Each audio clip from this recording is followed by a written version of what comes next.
कोई भी हम क्वेश्चन कुछ और है, क्वेश्चन की डिमांड कुछ और है, लेकिन वो जो भी उन्होंने पढ़ा है उसके अकॉर्डिंग वो आंसर कर रहे हैं, जबकि ये बिल्कुल गलत है। कुछ लोग ऐसा भी कर रहे हैं कि वो इंट्रो और कंक्लूजन में ही अपनी सारी वर्ड लिमिट एग्जॉस्ट कर दे रहे हैं। अगर आपका आंसर मैच कर रहा है, अगर क्वेश्चन की जो रिक्वायरमेंट है, जो डिमांड है, अगर आप उसको फुलफिल कर रहे हैं, तभी आपको मार्क्स मिलेंगे। आप दोनों जो कंपोनेंट्स है क्वेश्चन के, उन दोनों को एड्रेस कीजिए, उन दोनों को इक्वल वेटेज दीजिए, ठीक है, तभी आपको मार्क्स मिलेंगे। तो इस तरीके से उसको जितना कम शब्दों में आप कंक्लूड कर सकते हैं, वो उतना ही ज्यादा इफेक्टिव होगा। जैसे एक बच्चे का प्रश्न भी था कि हम 10 प्रश्न जो है पूरे के पूरे अटेम्प्ट नहीं कर पा रहे हैं टाइम पे, और जब हम टाइम पर अटेम्प्ट करने की कोशिश करते हैं तो जो हमारा कंटेंट होता है वो इधर-उधर भटक जाते हैं हम। जब धीरे-धीरे सीखते चले जाएंगे, डे बाय डे आप करते चले जाएंगे आंसर राइटिंग, तो वही आप 8 मिनट में कंटिन्यू करने लगेंगे उसी प्रश्न को। ये हम लोगों के साथ भी होता था। ये जैसे पूछ लिया गया कि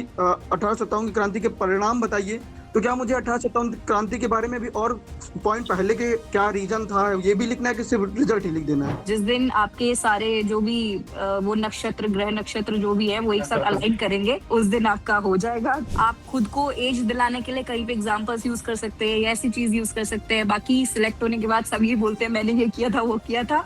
जब आप अपने नोट्स को बहुत अच्छे से कर लोगे ना, तो उसके आसपास के जो पेरीफेरी में जो क्वेश्चंस आएंगे ना, उसको भी बहुत अच्छे से टैकल कर पाओगे। आंसर्स अपने बेहतर करने हैं। मान लीजिए आपने आंसर जो लिखा है उसको और बेहतर ढंग से लिखा जा सकता है, तो वो आपको जो सजेशंस दिए जाते हैं एवेल्युएटर्स के द्वारा, सभी लोग जो आपके साथ जुड़े हुए हैं। चलिए फिर 9 बज गया है, सेशन को शुरू करते हैं हम लोग, बाकी धीरे-धीरे जुड़ते रहेंगे बाकी जो भी साथी हैं। तो सबसे पहले तो देखिए क्वेश्चंस आपके ही ले लेते हैं। बेसिकली 4 पेपर्स हो चुके हैं हमारे, और 4 पेपर करने के बाद अभी आप लोग काफ़ी बेहतर स्थिति में ये आ चुके होंगे ना कि कहाँ पे गलतियाँ हो रही हैं, कहाँ पर आप अभी और सुधार कर सकते हैं। तो आपके एवेल्युएटर्स भी आपके साथ जुड़े हुए हैं, तो वो कंटिन्यू आपके साथ कनेक्ट इसलिए ही रहते हैं ताकि आपको वो बता सकें कि आप कहाँ पर और गलतियाँ कर रहे हैं, कहाँ पर गलतियाँ नहीं करनी है, बचना है आपसे। और आप भी लिखेंगे तभी आप भी कोई भी अपना प्रश्न पूछ पाएंगे। बेसिकली जब लिखेंगे ही नहीं तो गलती कहाँ से करेंगे। तो अभी के सेशन ये संडे को इसलिए रखे जाते हैं कि आपने जो वीकली सीखा है, जो लिखा है, लिखने के बाद जो आपको सजेशंस मिल रहे हैं, उन सजेशंस के बाद भी अगर कोई दुविधा आ रही है, यदि नहीं समझ में आ रहा है, कुछ सुधार नहीं हो पा रहा है, ठीक है। जैसे आज ही कमेंट सेक्शन में एक प्रश्न था एक साथी का कि राइटिंग को लेकर के, स्पीड को लेकर के, पेन वगैरह को लेकर बड़ा कंफ्यूजन है। तो पेन वगैरह पे ग्रिपिंग पहले चेक कीजिए। 2-3 पेन सजेस्ट किए जाते हैं, जैसे V5 है, V7 है। अभी आज आपको और आपके मेंटोर्स जो हैं वो भी आपको बताएंगे। तो या तो एक काम कीजिए, जैसे आप हैंड रेज कीजिएगा वैसे ही रखेंगे सेशन को, तो आप अपना प्रश्न पूछिएगा, फिर आपके जो मेंटोर्स हैं वो आपको समाधान देंगे, जो भी सोल्यूशन रहेगा, और उसके साथ जो आपका प्रश्न और रहेगा, जितनी भी तरीके से आपको सोल्यूशन दिया जा सकता है पूरी कोशिश की जाएगी, ठीक है। तो आप हैंड रेज कीजिएगा, उसके बाद फिर आप अपना प्रश्न पूछिए। उसके बाद आपका जो माइक है वो अनम्यूट करने के लिए कहा जाएगा, फिर आप अनम्यूट कीजिए, फिर अपना प्रश्न पूछिए, और उसके बाद फिर आप पुनः म्यूट कर दीजिएगा जब भी आपको आपके मेंटोर आपको समाधान बता रहे हो, ठीक है। पूछिए जो भी प्रश्न पूछना चाहते हैं। मेरी वॉइस आ रही है ना अब तक? ठीक है, ठीक है। तो फिर आप अपना प्रश्न पूछ लीजिएगा। चित्रांशु आप पूछ लीजिएगा। रुचि मैम, आवाज मेरी आ रही है? वॉइस ऑडिबल है या नहीं है? Yes, yes sir, you are audible. ठीक है मैम, तो आप ही फिर पहले कुछ शेयर कर लीजिएगा, जो भी आप जैसे कॉपीज एवेल्युएट कर रही हैं, तो आप क्या सजेशन देना चाहेंगी और कैसे इंप्रूवमेंट कर सकते हैं ये लोग, फिर उसके बाद फिर ये प्रश्न अपना पूछते रहेंगे। Okay sir. First of all hi everyone, good evening. और अभी तक मैं जितनी भी मैंने कॉपीज इवेलुएट की है, तो उसके अकॉर्डिंग मुझे जो भी चीजें कुछ थोड़ा सा लगा है कि some people are going off track, and this is specially for English medium people.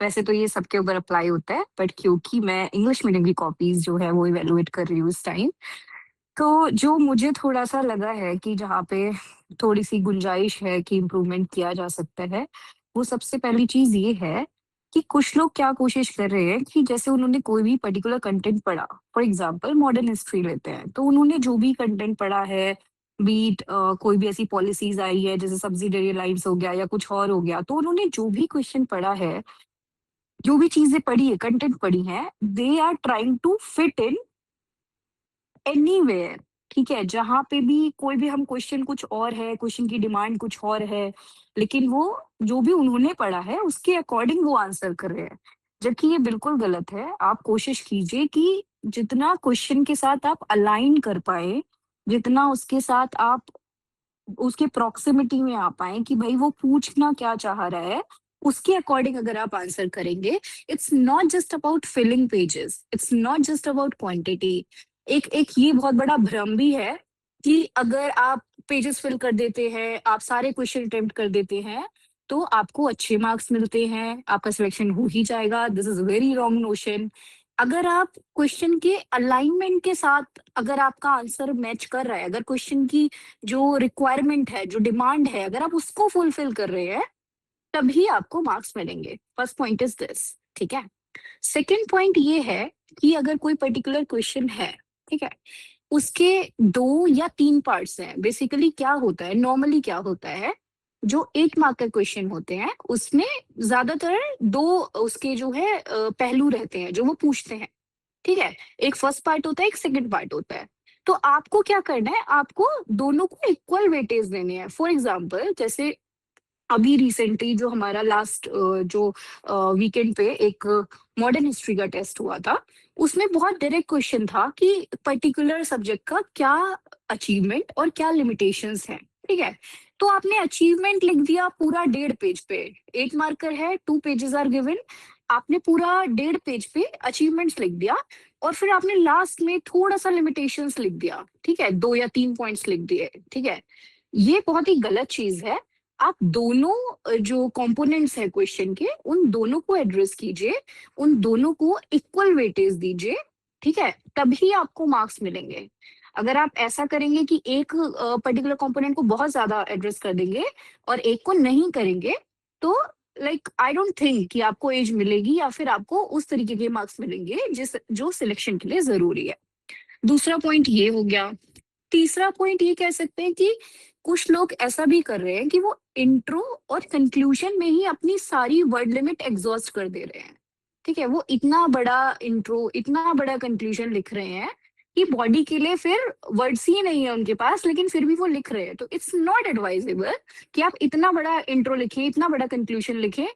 Conclusion का मतलब होता है कि आप एक समरैली कितनी अच्छे से उसको बता सकते हैं कि भाई हाँ ठीक है, ऐसा ऐसा था, लेकिन अगर हम ऐसा करेंगे तो ऐसा हो सकता है। मतलब एक तो वे फॉरवर्ड वाला कंक्लूजन हो सकता है, एक ये हो सकता है कि एक पॉजिटिव नोट पे कुछ हो सकता है कि हाँ ठीक है, ऐसा कुछ लिमिटेशंस हैं, लेकिन इसके लिए कुछ ऐसा पॉजिटिव भी हो रहा है, तो एक ये पॉजिटिव नोट पे हो गया।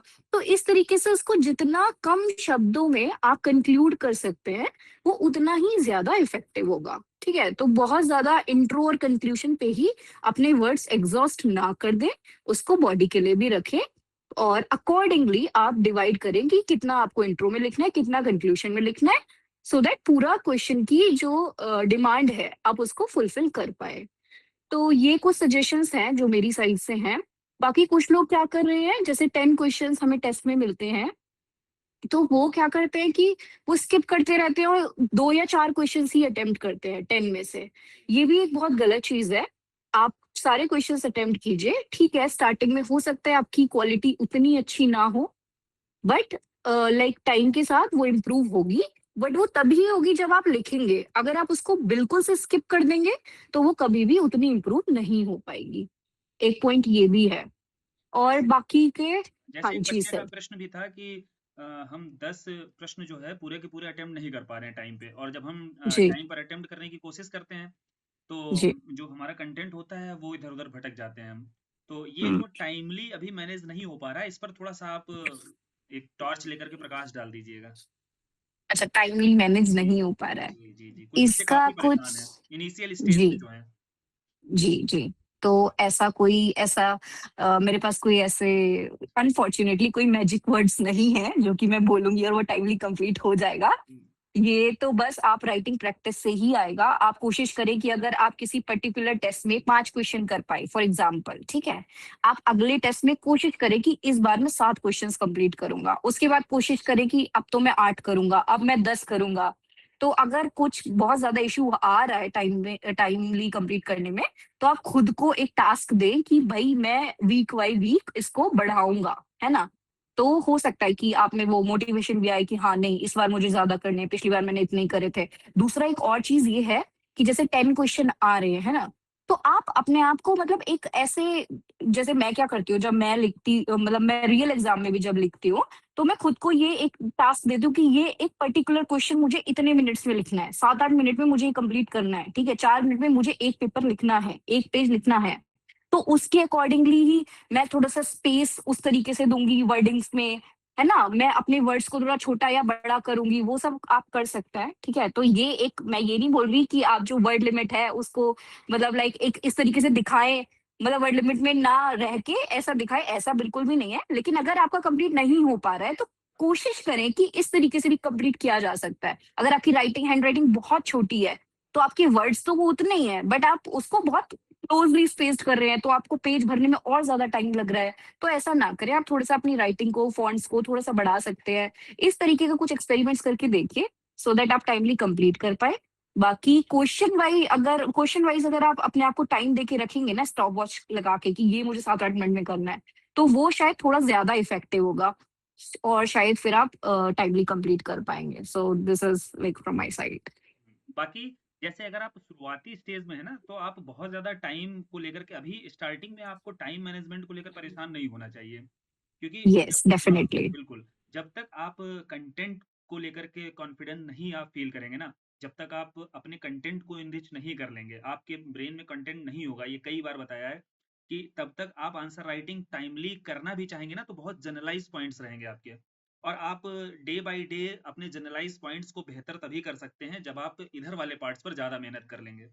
इधर वाले पार्ट्स पर आप ज़्यादा मेहनत करेंगे, तो आप समय के साथ खुद देखेंगे कि जो आज के समय आंसर लिखने में आपको 10 मिनट लग रहा है, वही धीरे-धीरे करके आप जब धीरे-धीरे सीखते चले जाएँगे, डे बाय डे आप करते चले जाएँगे आंसर राइटिंग, तो वही आप 8 मिनट में कंटिन्यू करने लगेंगे उसी प्रश्न को। ये हम लोगों के साथ भी होता था कि शुरुआती दौर में हमें समय ज़्यादा लगता था, लेकिन जैसे ही हमने कंटेंट को पढ़ना शुरू किया, बार-बार रिवाइज़ करना शुरू किया, तो हमें टाइम स्वतः ही कम होता चला गया। उसके लिए कोई एक, जैसा मैम ने कहा कि मैजिक नहीं है ना? वो एक डे बाय डे एक प्रोसेस से ही आता है। तो इसको लेकर के आप बहुत पैनिक मत हुआ कीजिए कि हम टाइम पर नहीं खत्म कर पा रहे हैं, बाकी सब टाइम से खत्म कर देना है। ठीक है?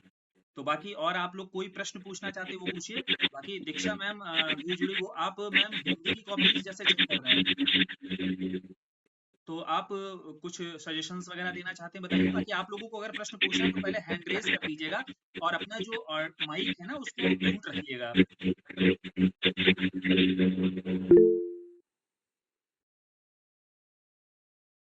हेलो दीक्षा मैम,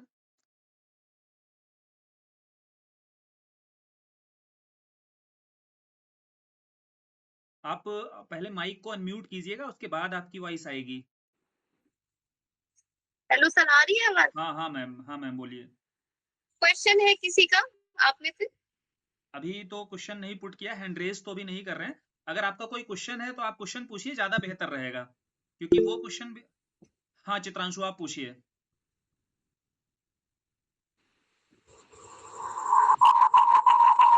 गुड इवनिंग।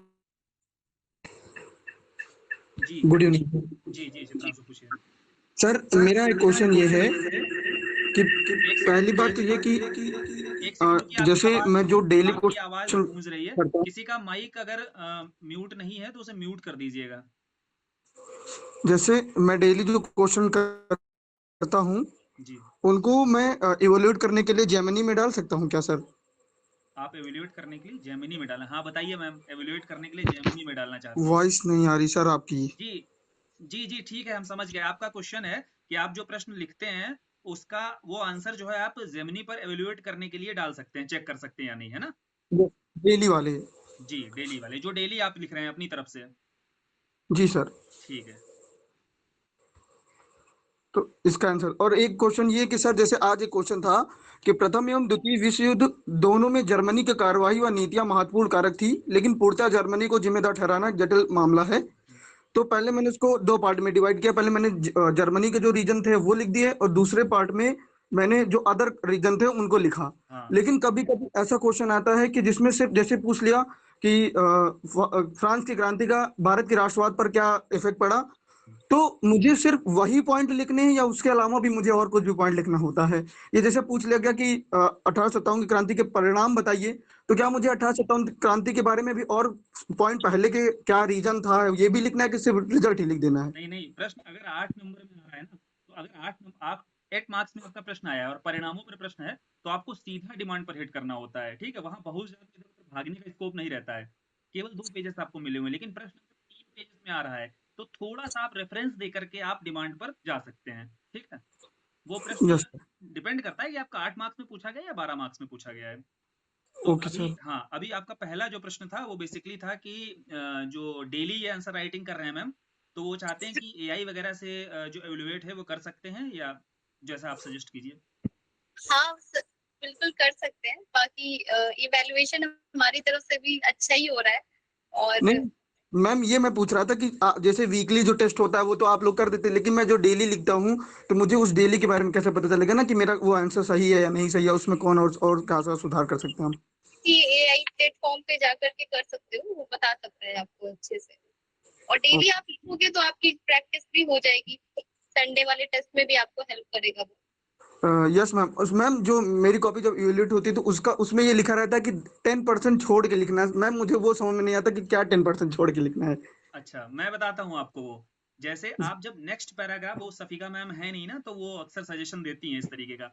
जैसे आप जब शुरुआत करते हैं इंट्रोडक्शन की, तो वहां पर बोला जाता है कि स्टार्टिंग में 10% का एक थोड़ा सा गैप दीजिए, ताकि एग्जामिनर जब आपकी कॉपी चेक करेगा ना, तो फिर उसको क्लियर दिखेगा कि आपने जहाँ पैरा चेंज किया है या इंट्रोडक्शन की शुरुआत की, हल्का सा स्पेस दे करके लिखना होता है, ठीक है? Okay sir. और सर एक प्रॉब्लम ये भी आती है कि जैसे मैं कोई भी पॉइंट लिखता हूँ तो उसके बारे में लिखता ही चला जाता हूँ, मुझे समझ नहीं आता कि उसमें कब ब्रेक लगाना है, कब वो चेंज करना है। तो भावुक नहीं होना है। जी मैम बताइए, यस आप बताइए। हाँ वो तभी आपको पता चलेगा जब आप क्वेश्चन, जब आप लिखा रहता है उसमें जो मेन चीज पूछी गई है आपसे, आप उसे अंडरलाइन कर लिया करिए, ताकि आपका जो फोकस है उसी पे ही बना रहेगा। और यही कोई आप पैराग्राफ में लिखते हैं या पॉइंट्स में लिखते हैं? मैम कुछ कुछ क्वेश्चन मैंने पैराग्राफ में भी लिखे हैं, कुछ कुछ पॉइंट्स में भी लिखे हैं। जैसे मैंने एक बार पहले लिखा था पैराग्राफ में, तो सर से बात हुई थी, सर ने कहा था कि पॉइंट में लिखो। मैंने पॉइंट में लिखे थे, मेरे नंबर और कम हो गए थे। लेकिन पॉइंट्स में अगर आप लिखेंगे, कई तरीके होते हैं। आप पॉइंट्स में लिख सकते हैं, फ्लो चार्ट बना सकते हैं, डायग्राम बना सकते हैं, मैप वगैरह उसमें यूज कर सकते हैं, तो उससे भी जो मार्क्स है वो इनरिच होते हैं आपके। लेकिन आप कोशिश करिए कि पॉइंट्स में ही लिखें, तो आपका जो एग्जाम है वो बहुत टाइमली फिनिश भी हो जाएगा उससे। पैराग्राफ लिखने में जो आप बता रहे हैं ना कि मैं लिखता ही चला जाता हूँ, वो यस मैम। पैराग्राफ नहीं होता है, वो पॉइंट्स में इतना नहीं हो पाता है। जी, और चित्रांशु रुकिए, आपकी कॉपी जो है सफिका मैम ने जो है चेक की हुई है, एवेल्यूएट की हुई है। मैम आप, सफिका मैम आप बता दीजिएगा कि चित्रांशु के जो प्रश्न थे आपने सुन लिए होंगे। जी जी, वही सुन रही थी मैं। ये जो है ना, मतलब 10% का एक्चुअली ये है कि जब आप पैराग्राफ स्टार्ट करते हो तो आपको थोड़ा सा स्पेस छोड़ना होता है, फिर लिखना स्टार्ट करना होता है। मतलब फर्स्ट लाइन जो है ना, वो थोड़ा सा आपने देखा होगा, बुक्स में भी ऐसा ही होता है। यस थोड़ा सा मैम। स्पेस दे के आप, तो पता लगता है कि आप पैराग्राफ चेंज कर रहे हो। जैसे मेनली वो भूमिका में और निष्कर्ष में आप ऐसा कर सकते हो। थोड़ा सा ओके। छोड़ के लिखोगे तो बिल्कुल क्वेश्चन और आंसर एकदम मिला हुआ होता है, तो पता ही नहीं लगता कि वो कहाँ से। तो अगर आप लगाओ तो सुंदर दिखेगा वो, अच्छा अच्छा इंप्रेशन पड़ता है उसका। हाँ हाँ। और जैसे अभी एक क्वेश्चन आया था पेन के लिए, सर मैंने भी 2-3 पेन यूज किए हैं, लेकिन उससे स्पीड नहीं बन रही है। क्वेश्चन टाइम लग जा रहा है कि 1.5 घंटे में 7 या 8 क्वेश्चन हो पाते हैं, बस उससे नहीं हो पाते। 10 नहीं हो पाते 1.5 घंटे में। तो पेन की वजह से भी कुछ कुछ होता है कि पेन की वजह से वो ग्रिपिंग सही से नहीं बन पाती, तो उंगलियों में दर्द भी होता है और पूरा हो भी नहीं पाता वो। हाँ हाँ हाँ, ये तो है ये। लेकिन मैम ने अभी बोला ना कि आप लिखते रहो तो आपको धीरे धीरे वो इम्प्रूव हो जाएगा आपका। Okay ma'am, thank you ma'am, thank you sir. Vipul जी आप पूछ लीजिएगा प्रश्न, आप हैंड रेज कर रहे हैं। हेलो सर, नमस्कार जी नमस्ते। सर। मैंने सर 5 मेल दिया है और 728 नंबर मेरा सबसे मैक्सिमम हुआ है। जी जी। मुझे सर 20 क्वेश्चन लिखने में तो दिक्कत नहीं होती है। आप और हिमालय भाई के मित्र ही हैं ना? हाँ हाँ ठीक है। जी जी जी। तो बाकी सर जो है प्रॉब्लम तो कंटेंट में, अगर कुछ बताइए कैसे कि नंबर को थोड़ा सा और बढ़ा सके। वही कंटेंट के लिए बेसिकली आप, जैसे अभी शायद लेट ही जुड़े हुए हैं आप, तो कंटेंट के जी लिए जी, आप ये थोड़ा देख सा। सकते हैं ना कि हम लोगों ने क्या है ना, पहले तो कंटेंट के लिए एक to the point content prepare कर लिया था। अब उसको कैसे जी इनरिच किया जाए, इसके लिए वैल्यू एडिशन वाले पार्ट पर काम कर रहे हैं हम लोग। वैल्यू जी जी एडिशन जी पार्ट आप ध्यान से देखिएगा, तो जैसे जी जो अच्छे से मटेरियल तैयार कर चुके हैं, एक बार होता है ना कि एक दो बार फ्रेशर नहीं है, तो उन्हें बेसिकली वहाँ सेकंड वाले पार्ट पर ज्यादा काम करना चाहिए। जैसे हम लोगों को उस पर पार्ट पर ज्यादा काम करना है कि कैसे हम हर टॉपिक को अच्छे से अगर समझ रखते हैं, टॉपिक को पहले तो समझ बना ली, अब वो समझ हम लोगों के पास होती है, उसके बाद उस टॉपिक्स में कैसे अगर हम आंसर राइटिंग करने जाएंगे तो मैथ्स, डायग्राम, प्रेजेंटेशन पर कैसे हम बेहतर कर सकते हैं अपने आंसर को। तो उसके लिए आप कोशिश कीजिए कि वो जो वैल्यू एडिशन वाला 2 पेजेस में आपने देखा होगा हर टॉपिक पर हाँ। मटेरियल दिया जाता है, उस जी पर काम ज्यादा कीजिए, क्योंकि वो फर्स्ट वाले पेज पर जो है, फर्स्ट वाला जो मटेरियल है उस पर आप काम कर चुके हैं। तो जी हाँ, जो सेकंड वाला है ना, जो आपको वैल्यू एडिट वाला दिया जाता है, वहां पर आप जी ज्यादा जी कार्य कीजिएगा। उसको आप ये कोशिश जी कीजिए कि आंसर राइटिंग में वो सारी चीजें आप मैक्सिमम चीजें वहां से इनपुट जितना दिया जा रहा है वो आप यूज कर सकें उसको।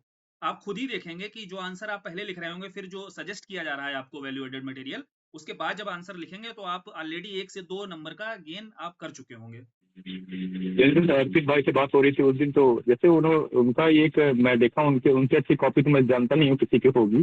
हाँ, और सर उनके आंसर्स बहुत अच्छे हैं, वो कॉपीज भी उनकी शेयर जी, की गई हैं। और सर जैसे उनके हर पॉइंट में सर जो एग्जांपल होता है सर, ये आदत कैसे डाले? हाँ, ये आदत ऐसे नहीं आएगी शुरुआत में। पहले आप ना कोशिश कीजिए कि जितने पॉइंट्स पर आपको एग्जांपल्स याद आ रहे हैं, ठीक है, पहले जैसे हो सकता है उन्होंने धीरे धीरे शुरुआती दौर में पहले एग्जांपल्स वो नहीं बहुत ज्यादा डालते थे, बात हुई थी, तो धीरे धीरे उन्होंने जैसे जिन पॉइंट्स पर याद आते रहे एग्जांपल, वो पॉइंट्स पर हाँ हाँ उन्होंने हाँ, एग्जांपल्स यूज करने शुरू किए, फिर वो एक जैसे हैबिट सर बन जैसे जाती है, फिर वो खुद ही जैसे आपको। सर हाँ, मान लीजिए सर, जैसे कोई जैसे राष्ट्रपति संबंधित कोई क्वेश्चन, अगर उनकी न्यायिक शक्ति को हमको दिखाना है, अगर उनकी क्षमा वाली शक्ति में दिखा रहा हूँ, तो जो सर मरुराम वाद और केयर सिंह वाद है, इसको अगर मैं मेंशन कर दूं, हाँ, तो सर जैसे 2-4 पॉइंट वहां भी याद आते हैं, लेकिन कभी कभी क्या सर बहुत तेजी से स्पीड लिखने के चक्कर में नहीं आती उसको है। सर मतलब एक्सप्लेन नहीं करता हूँ, निकल जाता हूँ लिख के। बिल्कुल बिल्कुल, वो होता है ये।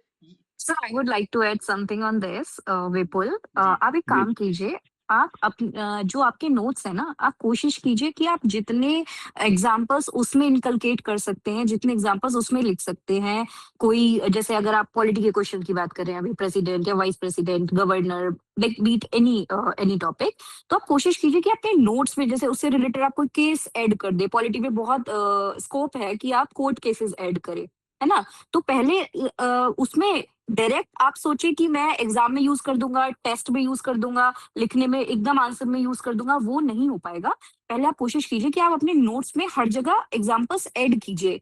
जितनी बार आप अपने नोट्स रिवाइज करेंगे ना, उतनी बार आपको वो तब वो हैबिट आएगी कि अभी मुझे एग्जाम्पल यूज करना है, क्योंकि आपने नोट में ऑलरेडी लिखा हुआ है। तो वो आपको लगेगा यहाँ पे मुझे कुछ तो एग्जाम्पल यूज करना है। तब आपका दिमाग उस तरीके के कनेक्शंस बनाएगा कि हाँ भाई, मेरे को मैंने ये न्यूज़पेपर में पढ़ा था, तो शायद मैं ये यहाँ पे लिख सकता हूँ। तो वो तब आएगा, पहले आप नोट्स में लिखिए, उसके बाद वो आपके आंसर राइटिंग में खुद से रिफ्लेक्ट होगा। Okay sir, you are muted Vipul sir. Sir जैसे मैं 2022 में सर कॉपी देखने गया था, उसमें सर जो मैंने क्वेश्चन बहुत अच्छा लिखा था, उसमें सर मुझे बहुत कम मार्क्स मिले थे। और सर इसका क्या सर वो है? सर और देखिए, जो ये सर बहुत जी, ये बहुत सब्जेक्टिविटी है, इसका कुछ नहीं है। जैसे कि अभी मैं कुछ दिन पहले एक पॉडकास्ट देख रही थी, एक सर हैं, आईआरएस हैं वो राइट नाउ, बट उन्होंने जी रिजाइन करके वो भी कोचिंग इंडस्ट्री में ही है। तो उन्होंने यही बताया, उन्होंने बताया कि जैसे मैंने एथिक्स का पेपर लिखा यूपीएससी का, वो यूपीएससी का बता रहे थे, मैंने एथिक्स का पेपर लिखा, मेरी बहुत ज्यादा प्रेपरेशन नहीं थी, तो आई गॉट 95। फिर नेक्स्ट टाइम मैंने सोचा कि एथिक्स में स्कोप है, लोग के 130 भी आते हैं, लोग के 140 भी आते हैं, और मैं एथिक्स को बहुत ज्यादा स्ट्रॉन्ग कर लूंगा, तो मेरे और ज्यादा मार्क्स बढ़ जाएंगे और मेरा ओवरऑल स्कोर बढ़ जाएगा। नेक्स्ट टाइम जी उन्होंने एथिक्स का सब कुछ पढ़ लिया, लेक्सिकॉन पढ़ लिया, और यूट्यूब पे जो वीडियोस आती है, बहुत बहुत सारी वीडियोस है, उन्होंने वो देख ली, बहुत कुछ किया, मतलब उन्होंने बहुत वर्क किया उसके बाद। लेकिन फिर भी ही गॉट समवेयर अराउंड 82 और समथिंग, मतलब उनके मार्क्स कम हो गए। ठीक है, और ये यूपीएससी की बात है। तो सब्जेक्टिविटी बहुत ज्यादा है यहाँ पे, है ना। जो भी इवेलुएटर्स है, जो चेक करते हैं, उन पे बहुत ज्यादा डिपेंड करता है। आप अपना बेस्ट करने की कोशिश कीजिए। अब वो किस तरीके के मार्क्स दे रहे हैं, क्या हो रहा है, ये तो कोई नहीं बता सकता आपको। ठीक है, तो मैम, आप लगातार कोशिश दिया कीजिए। जाता है, बहुत होपलेस हो जाता हूँ कभी कभी। अभी साथ में ही सब जी, लोग दिए थे, साथ में फिर से थोड़ा सा वो हो जाता है मैं सर। नहीं नहीं, मैं बिल्कुल समझ सकती हूँ आपकी बात, लेकिन आप कोशिश कीजिए, आप अपना बेस्ट करें, टॉपर्स की कॉपी देखें, जो बिल्कुल अभी रिसेंटली मैम सिलेक्टेड टॉपर लोग की हैं। कॉपी तो बहुत कम, हमको लगता है कि 1000 देख चुका हूँ मैं टोटल, रोज रात में यस, वही देखता हूँ। एग्जैक्टली, तो वही बात है कि बहुत ज्यादा सब्जेक्टिविटी है। जिस दिन आपके सारे जो भी वो नक्षत्र, ग्रह नक्षत्र जो भी है, वो एक साथ अलाइन करेंगे, उस दिन आपका हो जाएगा। तो बस आप अपना बेस्ट करते अब रहिए। मैं सर वो हिमालय से पूछता हूँ, सब साथ के ही है, तो कहता है पता नहीं यार तुम्हारा कैसे नहीं हो रहा है तुम्हारा। अब उसी मैटर में जो है। तो मैं वही बोल रही हूँ, सब वही कर रहे हैं, बस थोड़ा सा आप खुद को एज दिलाने के लिए कहीं पे एग्जाम्पल्स यूज कर सकते हैं या ऐसी चीज यूज कर सकते हैं। बाकी सिलेक्ट होने के बाद सब ये बोलते हैं मैंने ये किया था वो किया था, बट और एक्चुअली सब वही मैम पढ़ जैसे रहे मैं हैं। 11 से 20 पहले क्वेश्चन अटेम्प्ट करता हूँ, कहीं मुझे लगता है ये भी मेरा फॉल्ट है क्या कि जैसे, और तब तक राइटिंग थोड़ी सी मुझे लगता है कि राइटिंग थोड़ी सी बिगड़ जाती है पूरा, और फिर एक से फिर 10 आता हूँ मैं। जी बिल्कुल ही हो सकता है। आप एक काम कीजिएगा, आप टेस्ट सीरीज अगर कोई भी, जैसे आपने ये भी टेस्ट सीरीज ज्वाइन की है जो हमारा फुल लेंथ टेस्ट आएगा, है ना, तो आप कोशिश कीजिए कि एक बार ऐसे कीजिए कि आप 11 से 15 कर लें, उसके बाद 1 to 5 पे आए एक बार, और उसके बाद आप अगर करना चाहते हैं 12 मार्कर बाकी के तो वो कर ले। क्योंकि स्टार्टिंग के जो 1 to 5 क्वेश्चन है ना, देखिए वो क्रूशियल तो है। जी आप मैम, किसी की भी कॉपी खोलेंगे तो आप सीधा 11 से चेक वही नहीं मैम। करेंगे, है ना, तो आप 1 से चेक करेंगे और आप देखेंगे तो वो फिर 10 तक अगर आपके क्वेश्चन उसने चेक कर दिए और मार्क्स दे दिए हैं, सो देर इज नो पॉइंट कि उसको 11 से 20 तक बहुत अच्छा कंटेंट मिलेगा, बहुत अच्छी हैंड राइटिंग मिलेगी, वो उसमें कितना ही आपके मार्क्स इजाफा हो जाएगा, कितना ही बढ़ा देगा वो उसमें, क्योंकि जी आपको मैम। 1 to 10 तो मार्किंग हो गई है। तो आप कोशिश कीजिए इसको चेंज करने का कि पहले 11 से 15 कर लें, फिर 1 to 5 पे आ जाए एक बार, सो दैट इतना ज्यादा हैंड राइटिंग ना बिगड़े, जितनी बहुत ज्यादा 11 से 20 के बाद जितनी बिगड़ जाती है, क्योंकि उसके बाद टाइम बहुत कम रह जाता है। तो आप कोशिश कीजिए कि एक बार इसको थोड़ा सा चेंज करने की, हम ये परम्यूटेशन कॉम्बिनेशन लगा के ही अपना वो कर सकते हैं, इंप्रूवमेंट कर सकते हैं, देख सकते हैं ये हमारे लिए वर्क कर रहा है या नहीं, ये वर्क कर रहा है नहीं, हो सकता है ये आपके लिए वर्क ही ना करे, आपका क्वेश्चन छूट जाए अगर आप ऐसा करें तो, इसलिए करके देखिए। और जब आप फाइनल एग्जाम देने जाएंगे, 8 नंबर वाले जितने क्वेश्चन होते हैं ना, जो क्वेश्चन बहुत अच्छे से आते रहते हैं वो तो मुझे लगता है 6 मिनट में ही निपट जाते हैं, और जो थोड़ा इधर उधर होता है उसी में थोड़ा टाइम इसीलिए घर से गिर जाता था। जी, तो ये चीज है। देखिए अगर 1 to 5 में कोई ऐसा बहुत अपसर्ड क्वेश्चन आ गया जैसे आपने बोला, तो कोशिश कीजिए कि इसको स्टार्टिंग के आवर्स में आप थोड़ा सा लीव कर दे। आपके जो बहुत अच्छे कंटेंट है जिस क्वेश्चन का आपके पास, आप उसको अटेम्प्ट करें, जी मतलब बिल्कुल अगर अपसर्ड है तो आप उसको लीव कर दे, इट्स बेटर टू लीव, और उसमें बाद में विजिट करें। लेकिन जी ऐसा भी हो सकता है जैसे आपने 11 से 15 किया और 1 से 5 जो क्वेश्चन आए हैं वो 1 से 5 आपको बहुत अच्छे से आते हैं, लेकिन अगर आप वो 11 से 20 के बाद उन पे आएंगे ना, तो आपके दिमाग में शायद वो कंटेंट नहीं आएगा जो स्टार्टिंग में फ्रेश आ रहा होता है ना, तो वहां पे जी आपका मैम। कॉम्प्रोमाइज हो गया। वो हो सकता है 11 से 20 में आपने किसी किसी क्वेश्चन को ऐसे ही मैनेज ही किया है, बस अच्छा नहीं लिखा है। अब यहाँ पे आपका 1 to 5 तो कॉम्प्रोमाइज हो ही गया, और वो वाले क्वेश्चन आपने वैसे भी अच्छे नहीं लिखे थे। ठीक है, तो इससे फर्क तो देखिए जी पड़ता है। बाकी आप कोशिश कीजिए कि ये करके देखिए एक बार, अगर आपके लिए वर्क करता है तो आप एट द एंड इसको फॉलो कीजिए, वरना देखते हैं और कोई स्ट्रेटेजी निकालते हैं। ओके। नहीं सर, अभी तो अनवर सर वो अभी जीडीसी का एग्जाम था 31st वाला, 31st मई को है ना, जी। तो मैं सोच रहा था कभी इसको दे के फिर टेस्ट सीरीज जो है फिर जितने आपने दिए मैं सेव करके रखता हूँ, उसके बाद भेजता बिल्कुल हूँ। लिखिए, आप उनको लिखिए, बाद में भी आपकी इवैल्यूएट करा दी जाएगी। बहुत सारे हैं साथी जो लेट ज्वाइन किए हैं, तो उनकी यही बोला गया है कि बाद में आपकी जरूर चेक करवा देंगे। बाकी जैसे जी आप अभी बोल रहे थे ना कि जो मैम ने बताया है कि 11 से या स्टार्टिंग के जो 1 to 5 क्वेश्चंस होते हैं, फर्स्ट इंप्रेशन जो होता है वो बेसिकली मायने रखता है आपका, अगर एग्जामिनर भी आपकी जी कॉपी चेक करेगा। तो यहाँ पर जैसे हम लोगों की बात भी हो रही थी अर्पित सर से, तो एक होता है ना कि एग्जामिनर की थोड़ा सा साइकोलॉजी से भी एक बार खेलना चाहिए, कि वो स्टार्टिंग में आपकी कॉपी ओपन करे, तो ओपन करने के बाद उसको ये समझ में आना चाहिए ना बेसिकली कि हाँ ठीक है, अच्छी कॉपी हाथ में लगी हुई है, फिर आगे भी उसका मन होता है जी अच्छे से चेक करने का। जैसे यहाँ पर, और हम लोग भी एग्जाम में जब बैठते हैं तो आपको पता ही होगा कि जब शुरुआत करते हैं तो पहले जब तक ब्रेन उस प्रोसेस में आना शुरू करता है, तो अगर हम शुरुआत ही पहले से कर देते हैं तो फिर आप जितना आउटपुट दे सकते हैं, आप माइक शायद थोड़ा सा म्यूट कर लीजिएगा विपुल भाई प्लीज। जैसे आप जो जितना आउटपुट दे सकते थे, वो आपको मालूम होगा कि शुरुआती दौर में थोड़ा-सा ब्रेन प्रोसेस में आना शुरू करता है जब हम लिखना शुरू करते हैं। इसलिए ही अक्सर आपने देखा होगा टॉपर्स वगैरह बोलते हैं कि आप पहले बीच के किसी क्वेश्चन को उठा करके एक रम जाइए थोड़ा-सा उस प्रोसेस में। फिर आप पहला क्वेश्चन उठाइए तो फिर आप और बेहतर कर सकते हैं और अच्छा भी लिख सकते हैं। आपका पेन का फ्लो भी भागने लगता है, आपका ब्रेन भी अच्छे से वर्क करने लगता है 2-4 क्वेश्चंस लिखने के बाद में। तो ये होता है कि आप पहले क्वेश्चन के बाद तभी जाइएगा जब आप अच्छे से उसमें प्रोसेस में अलाइन हो जाइएगा। दूसरा एक और जैसे होता है कि थोड़ा-सा साइकोलॉजी से आप ऐसे भी कर सकते हैं काम, कि जो निष्कर्ष वाला भाग है ना, आपको निष्कर्ष थोड़ा-सा बेहतर लिखने की कोशिश करनी है, उस पर भी काम कर लीजिएगा आप अपने। क्योंकि एग्ज़ामिनर जब आपको नंबर देता है ना, मार्क्स देता है, वो तो लास्ट में ही देता है, ठीक है? लास्ट में देता है तो आपका अगर निष्कर्ष पढ़ रहा है, निष्कर्ष में आप कीवर्ड्स अच्छे पढ़ रहा है या बेहतर निष्कर्ष पढ़ रहा है, तो वो एक इंप्रेशन पड़ता ही है एग्ज़ामिनर के ऊपर। हो सकता है वो समझ रहा हो कि 4 नंबर ही डिज़र्व करता है ये आंसर, लेकिन लास्ट में पढ़ते-पढ़ते उसका मूड खुश हो गया एकदम से। तो वो एक होता है कि थोड़ा-सा आप साइकोलॉजी के साथ भी जा सकते हैं वहाँ पर। ठीक है? तो ये कुछ पॉइंट्स थे जिन पर काम किया था, शायद अर्पित भाई ने भी काम किया था इस पर, और आप भी चाहें तो काम कर सकते हैं इस पर। बहुत बहुत धन्यवाद। अच्छा, और किसी को अगर प्रश्न वगैरह पूछना है तो हैंड रेज कर दीजिए, तो फिर आपको माइक वगैरह बोल दिया जाएगा, अनम्यूट करके आप प्रश्न पूछ सकते हैं। जी अंकिता, आप पूछिएगा। आप हेलो, नमस्ते सर। नमस्ते। सर मेरा एक क्वेश्चन था, जैसे अभी बात निष्कर्ष पे हो रही थी, तो जनरली मैं एआई से देखती हूँ जब कभी भी निष्कर्ष, तो उसकी स्टार्टिंग जो होती है शब्द संक्षेप में, यद्यपि, इसके अलावा सर कोई शब्द है जो हम यूज़ कर पाए, क्योंकि वो फिर सब में मेरा यही चला जाता है, संक्षेप में, यद्यपि से जो शुरुआत होता है निष्कर्ष का। बिल्कुल, जैसे वस्तुतः, निष्कर्षतः, बहुत सारे शब्द हैं। चलिए एक काम करते हैं, आप ऑडियो को थोड़ा सा म्यूट कर दीजिए, क्योंकि आवाज गूंजती है फिर। जैसे एक काम करेंगे, अभी निष्कर्ष के तौर पर बहुत सारे ऐसे कनेक्टिंग वर्ड्स होते हैं जिन्हें आप यूज कर सकते हैं, उसका एक प्रॉपर लिस्टिंग ही दे देंगे, ठीक है? उसको आप प्रयोग कर सकते हैं अपनी आंसर राइटिंग में, ठीक है? और अगर सर जैसे मेरा सिर्फ यही 2 वर्ड जा रहा है, यद्यपि और संक्षेप में, तो इससे कोई प्रॉब्लम? नहीं, बिल्कुल, एक ही जैसा निष्कर्ष अगर मोनोटोनस दिखेगा हर जगह पर, तो सीधी सी बात है, उसका इंप्रेशन बुरा तो पड़ता ही पड़ता है, ठीक है? तो कोशिश कीजिएगा कि थोड़ा सा आप डाइवर्सिटी रखिएगा अपने निष्कर्ष में, एक जैसा एकदम सिमिलर वर्ड्स का यूज नहीं कीजिएगा। Okay sir, thank you. लगता है टाइम के साथ में जितना ही ये डिस्कशन हो रहा है, धीरे धीरे करके कंफ्यूजन्स भी खत्म होते चले जा रहे हैं, तो हैंड रेज क्योंकि कम आ रहे हैं। यदि कोई प्रश्न पूछना चाहता है तो फिर पूछ लीजिए, अन्यथा फिर हाँ मीनाक्षी, आप पूछो। हेलो सर, जी, वॉइस आ रही? हाँ हाँ, पूछिए पूछिए। सर मेरा ना एक क्वेश्चन, एक तो ये है कि जैसे कि मैंने खुद से कॉपी चेक होती है तो इवैल्यूएटर बताते हैं कि मतलब कॉपी अच्छी है। तो जैसे कि मैंने उसमें देखा है, किसी की कॉपी थी, तो उसमें ना सर जैसे कि इंट्रोडक्शन होता है, तो उन्होंने बहुत सारे इंट्रोडक्शन में मतलब थिंकर डाल रखे हैं।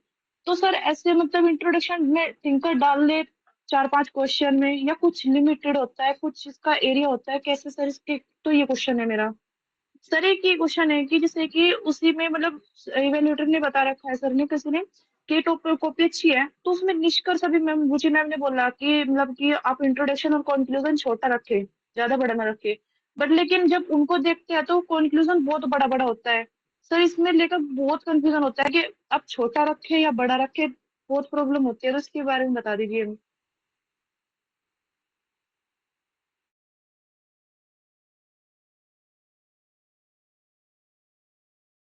जी सफिका मैम, आप ले लीजिएगा ये क्वेरी, क्योंकि आप कॉपीज चेक कर रही है ना इनकी, मीनाक्षी की। जी जी। जी तो मीनाक्षी, मैं ये बोल रही हूँ कि एक्चुअली जो बेस्ट कॉपी रहती है ना, जो हम कभी सजेस्ट करते हैं जिसके लिए, तो ऐसा देखिए, वो आप ही लोगों में से बच्चे हैं, तो उसमें से ही जो जो थोड़ा ठीक ठाक होता है उनको बताया जाता है। ऐसा नहीं है कि उसकी सारी चीजें एकदम बेस्ट होंगी, लेकिन आप उससे देख सकते हो कि उसने मेनली पॉइंट अच्छे से लिखे होंगे, है ना। और दूसरी क्या क्या पॉइंट था आपका? ये कि थिंकर्स मतलब ऐड कितने कर सकते हैं इंट्रोडक्शन में, मतलब कि हाँ सारे। हाँ हाँ, तो वो अनुभव सर ने, आप देखिएगा एक बार, भूमिका के लिए बहुत सारे तरीके बताए हुए हैं कि आप कैसे स्टार्ट कर सकते हो, तो किसी के कोटेशन से स्टार्ट करना अच्छा होता है। जी। और देखो मीनाक्षी, आपने ध्यान से सुना नहीं, यानी कि वहां पर बहुत अच्छे से बताया था कि थिंकर्स वगैरह का स्कोप जो होता है, वो एथिक्स के आंसर्स और सोसाइटी के आंसर्स, यहाँ पर थोड़ा सा आपके पास स्कोप रहता है थिंकर्स वगैरह यूज करने का। तो अब ये नहीं करना है कि हर जगह पर थिंकर्स ही लिख करके आपने इंट्रोडक्शन को शुरू कर दिया। जहां पर आपके पास स्कोप है लिखने का, वहीं पर कोशिश कीजिएगा, ठीक है? हर जगह पर नहीं। हाँ, जैसे ये पॉलिटी सर वगैरह वही में पूछ रहे भी हैं कि ज्यादा से ज्यादा तो नहीं लिख सकते ना, मतलब वो कुछ लिमिटेड ही लिख सकते हैं जहाँ पे जरूरत है मतलब। हाँ, जहां पर आपको बहुत ज्यादा कुछ याद आ जाए, आपको लगे कि ये पॉइंट, जैसे अंबेडकर जी के बहुत सारे पॉइंट हम यूज करते हैं ना पॉलिटी में, तो आपको अगर याद आ रहा है एकदम, वो, और वो ठीक भी होना चाहिए, गलत नहीं लिखिएगा ना, फिर फर्स्ट इंप्रेशन गलत हो जाएगा। बेसिकली आपको ओके अगर मैम। थिंकर्स याद है, कंठस्थ हैं, तो आपको याद ही करना पड़ेगा, तब आप उसको यूज कीजिएगा वहां पर, और रेलिवेंट होना चाहिए, ठीक है? Okay sir, thank you ma'am. जी मतलब वो जो टॉपिक पूछा जा रहा है, जो क्वेश्चन की डिमांड है, उसको फुलफिल करना चाहिए वो पूरे अच्छे तरीके से। जी। Okay Amit ji, ma'am. आप पूछ लीजिएगा, आप क्या प्रश्न पूछना चाहते हैं?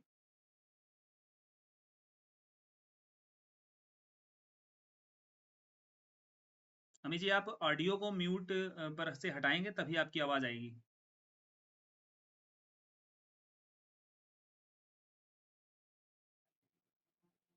अभी शायद आपकी वॉइस नहीं आ रही है।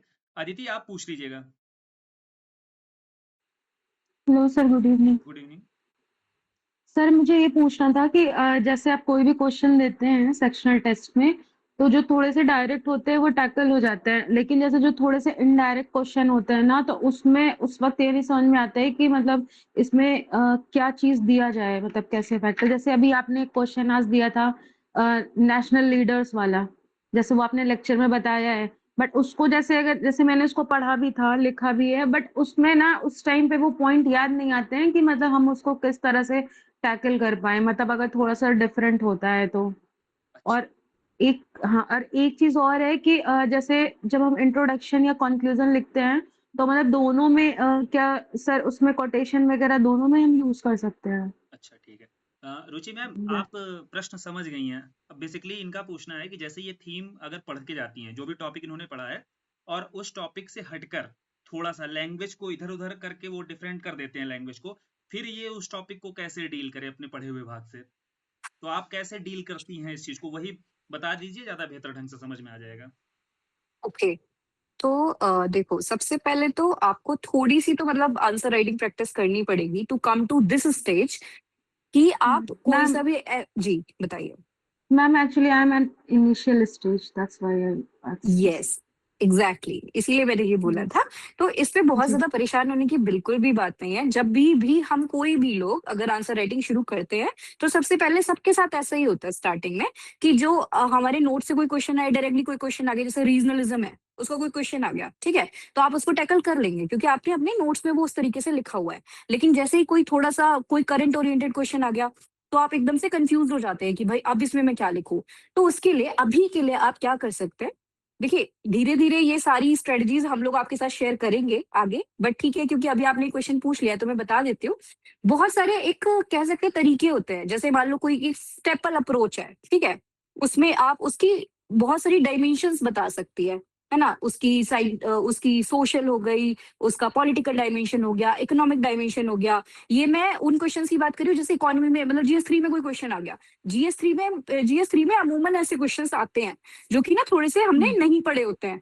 तो इस तरीके की अप्रोचेस होती है, इस तरीके से आपके दिमाग में ना वो डायमेंशन जनरेट हो जाएंगी कि अच्छा मैं इसके सोशल के बारे, इसकी सोशल एस्पेक्ट के बारे में सोच सकती हूँ, मैं इसकी पॉलिटिकल एस्पेक्ट के बारे में सोच सकती हूँ, समझ रहे हो। तो इस तरीके से अगर आप जी सोचना शुरू करोगे तो शायद आप उसको बेटर टैकल कर पाओगे। बाकी गिव योरसेल्फ सम टाइम, जिससे ना आपको थोड़ा सा आपके दिमाग में जो अभी तो मुझे लगता है आपके जो नोट्स है ना वो भी ठीक से जी आपने एब्जॉर्व नहीं कर पाओगे, है ना। जब आप अपने नोट्स को बहुत अच्छे से कर लोगे ना, तो उसके जी आसपास की जो पेरीफेरी में जो क्वेश्चंस आएंगे ना, आप उसको भी बहुत अच्छे से टैकल कर पाओगे, ठीक है। तो अभी बिल्कुल भी परेशान मत हो, खुद को टाइम दो, अपने नोट्स को बहुत अच्छे से रिवाइज करो, वो टाइम के साथ जी आपको खुद से आ जाएगा, ठीक है। बाकी हम लोग और भी स्ट्रेटजीज आपके साथ शेयर करेंगे, जहाँ पे कुछ अगर ऐसे क्वेश्चंस हैं, जैसे मान लो कोई जीएसए में कोई साइंस का क्वेश्चन आ गया, तो हम बिल्कुल आपके साथ शेयर करेंगे कि उस पर्टिकुलर सब्जेक्ट के क्वेश्चन को आप किस तरीके से टैकल कर सकते हो। एक पर्टिकुलर अप्रोच पर्टिकुलर सब्जेक्ट के क्वेश्चन के लिए बनाएंगे, ठीक है। जी। और तो एक चीज और पूछनी थी मैम कि जैसे हम कोई इंट्रोडक्शन लिखते हैं, कंक्लूजन लिखते हैं, चाहे वो 8 मार्कर हो चाहे 12, तो ऐसे बहुत सारे ऐसे पॉइंट याद आते हैं, जैसे कोई कोटेशन हो गया, या तो मैं वो दोनों में क्या यूज कर सकते हैं कि वो भी कोटेशन से हो ये भी हो, लाइक? बिल्कुल बिल्कुल कर सकते हो। बाकी आप ये ट्राई करो कि कितना आप डाइवर्स बना सकते हो अपने किसी भी पर्टिकुलर क्वेश्चन को। अगर आप ऐसा करोगे कि जैसे अभी किसी ने बोला था थिंकर की बात चल रही थी, है ना, तो उन्होंने देखा कि बेस्ट आंसर जो है उसमें मैम बेस्ट आंसर उसको इसलिए बोल रही है क्योंकि उसने बहुत सारा थिंकर्स यूज किए हैं। तो इस तरीके से सोचना गलत है, ठीक है। कोई एक particular hard and fast rule नहीं हो सकता कि ये चीज अच्छी है तो मैं यही यूज करूंगा। आप बिल्कुल कर सकते हो, कोई पर्टिकुलर क्वेश्चन है उसमें बहुत ही अच्छे कोटेशन आ रहे हैं आपके पास, और दोनों वो कंक्लूजन के लिए भी आ रहे हैं और इंट्रो के लिए भी आ रहे हैं, तो आप कर सकते हो। लेकिन आप कोशिश करो कि आप जैसे मेरी क्या अप्रोच रहती है, मेरी अप्रोच रहती है कि आप कितना डाइवर्स सोच सकते हो। मैं क्या कोशिश करती हूँ, ज्यादातर क्वेश्चन है मैं कोशिश करती हूँ कि या तो इंट्रो या फिर कंक्लूजन मैं करंट ओरिएंटेड दे पाऊं, उसको करंट से रिलेटेड कर पाऊं, ठीक है। अगर क्योंकि बहुत सारे क्वेश्चंस आजकल ऐसे आ रहे हैं जो कि इंस्पायर्ड है करंट अफेयर से, ठीक है। यस तो अगर जैसे फॉर एग्जाम्पल मैं आपको एक क्वेश्चन बताती हूँ जैसे मान लो एक या 2 साल पहले नागरा स्टाइल ऑफ टेम्पल आर्किटेक्चर में क्वेश्चन आया था, ठीक है। जी सो जी दैट जी वाज, मुझे लगा कि वो इंस्पायर्ड है जो हमारा अयोध्या का राम टेम्पल बना है, ठीक है, वो नागर जी शैली में जी बना हुआ है। तो मैंने हम्म अपना जो मैं इंट्रो दूंगी वो मैं वहां से शुरू करूंगी, या फिर मैं कंक्लूजन दूंगी तो मैं उसमें उसको अयोध्या टेम्पल को डालूंगी, समझ रहे हो आप। तो कोशिश जी करो जी कि कोई करंट का रेफरेंस दे पाओ, क्योंकि अगर आप जी कोई भी इंसान कॉपी जो आपकी इवेलुएट करेगा और उसको समझ आएगा कि अरे इसने तो उसका रूट पकड़ लिया, उसका जड़ पकड़ लिया, हम्म यहीं से तो क्वेश्चन बना था, और वो बच्चा वो भी लिख रहा है, तो बहुत ही अच्छा हम्म, इम्पैक्ट पड़ेगा। तो कोशिश करो ओके जितने डाइवर्स आप इंट्रो और कंक्लूजन दे सकते हो। अब ये आएगा कैसे, ये टाइम के साथ आएगा। आप अगर अपने नोट्स में इस तरीके की चीजें लिखोगे, जैसे आप कोई टॉपिक जी पर्टिकुलर पढ़ रहे हो ना, तो सोचो जी कि यार इसमें मैं कुछ करंट का डाल सकती हूँ क्या, इसका इंट्रो अगर पेपर में ओके आएगा तो मैं कुछ लिख सकती हूँ। तो जब आपके नोट्स में इस तरीके की चीजें होंगी ना, तभी आपके आंसर में उस तरीके की चीजें होंगी। अगर आप सोचोगे कि मैं वो तभी ऑन द स्पॉट तब आएगा, बाद में आएगा, जैसे मैंने अभी थोड़ी देर पहले भी बोला था, है ना, वो एकदम हम्म से भी ऑन द स्पॉट आपके दिमाग में नहीं आएगा। तो पहले कोशिश करो कि अपने नोट्स को, जैसे अनुभव सर पढ़ाते हैं आपको, वो बहुत सारी चीजें बताते हैं, वो शॉर्ट्स में बहुत हम्म सारी करंट ओरिएंटेड थिंग्स बताते हैं, उन चीजों को नोट करो, फिर अपने नोट्स के साथ इंटीग्रेट करो। अभी मैम जो आप बता रहे हैं ना इंटरलिंक करने वाला ये जो कार्य है, तो इसको जी अभी एडिटोरियल के माध्यम से भी शुरू कर दिया है। आज से इनिशिएटिव शुरू हुआ है, आपने देखा होगा। हम्म तो वहां से आपने जो हाँ मैम सर, ने वो मैंने बताया, देखा है हाँ, पूरा। जो मैम ने अभी बताया ना, तो बेसिकली वहीं से सीखना है जी कि एग्जाम्पल है, आज ही जैसे वनाग्नि को लेकर के एक एडिटोरियल आया हुआ है। अब जब भी आप जी जंगल में लगने वाली आग को लेकर अगर कोई प्रश्न आपसे पूछा जाता है, सोसाइटी में अगर मान लीजिए कोई प्रश्न आ जाता है, तो वहां से आप इस कंटेक्स्ट को इंटरलिंक करते हुए आप इंट्रोडक्शन बना सकते हैं अपना, जो मैम का कहना है, ठीक जी है, जैसे ओके करंट अप्रोच के साथ आपको जो लिखना है।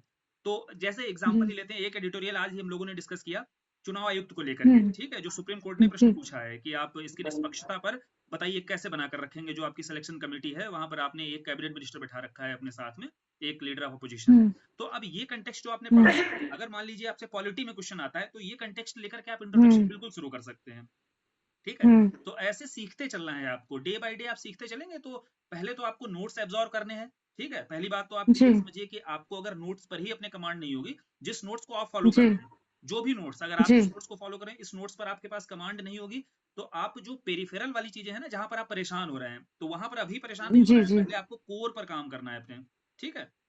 Okay okay sir.